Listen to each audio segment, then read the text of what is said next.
Oke, selamat malam. Kita ketemu lagi di channel-channelan lah ya. Malu sebenarnya bahas-bahas kayak gini nggak pernah sih.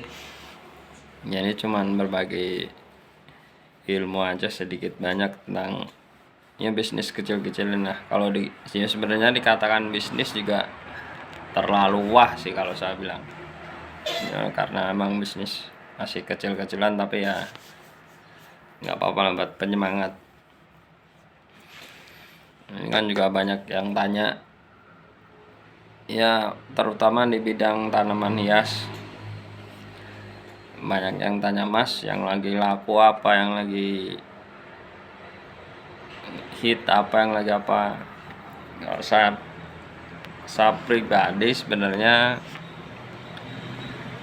bisnis apapun, kalau ya semua tergantung dari kita sendiri sih ya. Ya kita harus pandai-pandai baca situasi, baca sikon lah, baca keadaan. Kalau kita nggak bisa kayak gituan juga percuma. Sebenarnya semua bisnis itu juga bagus, juga menjanjikan. Cuman karena ini pertanyaannya kan lebih banyak di bidang itu tanaman hias. Ya ini khususnya untuk pemula. Kalau yang senior mah nggak usah ditanya lagi. Kalau senior yang udah pemain lama gitu kan gampang main di bidang-bidang kayak gitu tanaman hias, karena mereka udah punya pasar, mungkin udah mainnya juga udah lama kan. Kita juga yang pemula itu otomatis kan udah ketinggalan start, jadi udah ketinggalan jauh lah. Kalau mau nyusul mereka kayak gitu udah kayaknya susah. Jadi gini, bisnis di tanaman hias itu ya bisa dikatakan modalnya besar kalau kita ngikutin gengsi, ngikutin teman-teman yang udah wah gitu ya. Kita otomatis kan harus ngikutin, pengen punya nama, harus ini harus itu kan, otomatis kita harus ngikutin tanaman yang lagi ramai, yang lagi booming itu apa. Sedangkan tanaman yang kayak gitu kan harganya bisa sampai ratusan ribu, bahkan jutaan, puluhan juta, bukan jutaan lagi, bahkan ada yang sampai ratusan juta. Ya bener, kita punya tanaman kayak gitu emang namanya sih bener wah, tapi kalau untuk bisnis terutama di kalangan pemula itu bukan hal yang, kalau saya bilang sih nggak bagus. Jadi ya jangan coba-cobalah. Ini menurut pengalaman saya, karena saya yang udah ibaratkan udah langsung terjun ke lapangan, jadi gambaran-gambaran orang yang udah ibaratkan udah masuk di bisnis kayak gitu terus ngikutin yang lagi ngehit, lagi tren, terus pingin dilihat wah oleh orang lain, oleh teman-temannya gitu, justru dia malah terjerumus, malah ibaratnya ya nggak jalan, malah rugi lah. Cuman dia dapat nama, wah si A tanamannya keren, cuman dapat kayak gitu. Jadi kalau uangnya itu mah kalau saya bilang nggak dapat, hasilnya itu nggak ada, kalau saya bilang kosong. Nah jadi untuk para pemula ya sebisa mungkin harus berhati-hati lah untuk bermain bisnis. Ya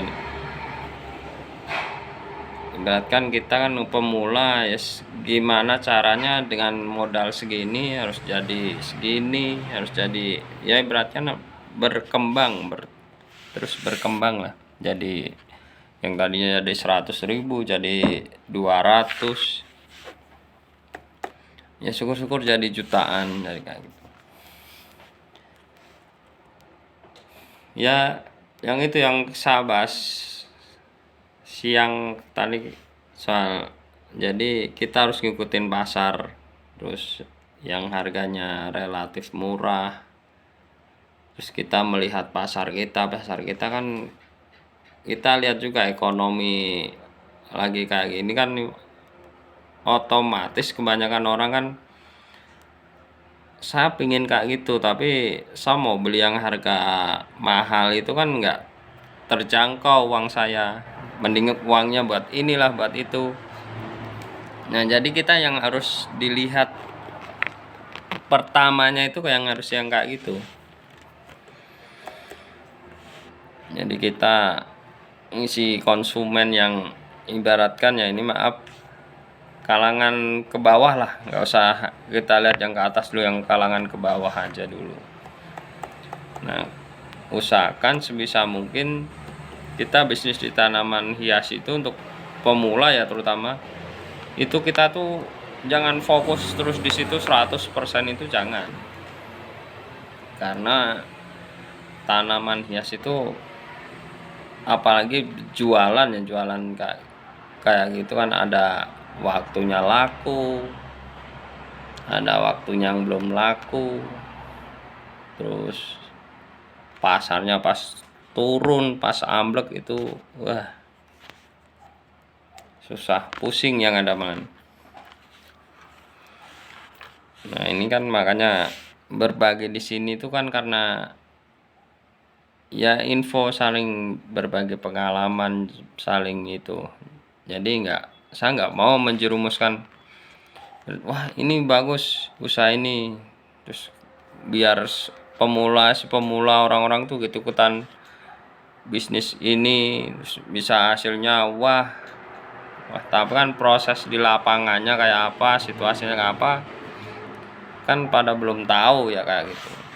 Jadi sih ya saya berbagi pengalaman, ilmu apa yang saya terjunin,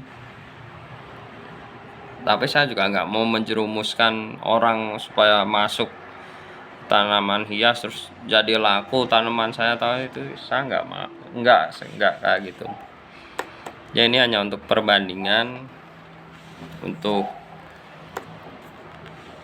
apa ya, ya sebenarnya kalau bisnis itu kan semua tergantung jiwanya kita, tapi setidaknya kita tuh harus lihat sikon. Nah syukur-syukur kita mulai bisnis tanaman hias, tapi kita tuh juga punya kegiatan lain, ada pemasukan lain. Jadi sewaktu tanaman kita nggak laku tuh kita masih dapat pemasukan dari lainnya gitulah. Karena pasti dalam usia, kalau kita udah masuk tahap bertani itu usia masih ibaratkan masih kecil ya, belum siap jual, itu kan pastinya kita puasa dulu. Nah dalam waktu masa-masa puasa itu kan sudah pasti kita butuh buat harian nih, katakan buat rokok kita lah, buat jajan kita, apalagi yang udah punya keluarga kan buat masak, buat saku anak sekolah, buat apa kan itu harus ada terus kayak gitu. Jadi kalau bisnis tanaman hias tuh setidaknya ya kita harus berani puasa minimalnya itu 4 bulan lah, 5 bulan baru kita bisa nikmatin hasil. Itu pun kalau kita udah punya pasar. Tapi kalau udah punya pasar kita terus sanggup bertahan di awalnya itu bagus. Soalnya saya ya sedikit banyak udah ngerasain sendirilah. Jadi gitu ya teman-teman, apa biar kita nggak terjerumus, nggak wah yang kita lihat yang kelihatannya si mas ini usaha gitu enak lancar, terus hasilnya itu karena yang kita lihat itu kan karena udah hasilnya, tapi prosesnya awal kayak gimana kan kita belum tahu. Jadi ya itu tadi saya sarankan ke teman-teman kalau mau usaha mau apa ya, terutama di bidang tanaman hias itu harus dipikir lagi lah. pikir lagi sebelum terjun, sebelum apa, dan usahakan jangan sampai uang itu dari hasil uang hutang.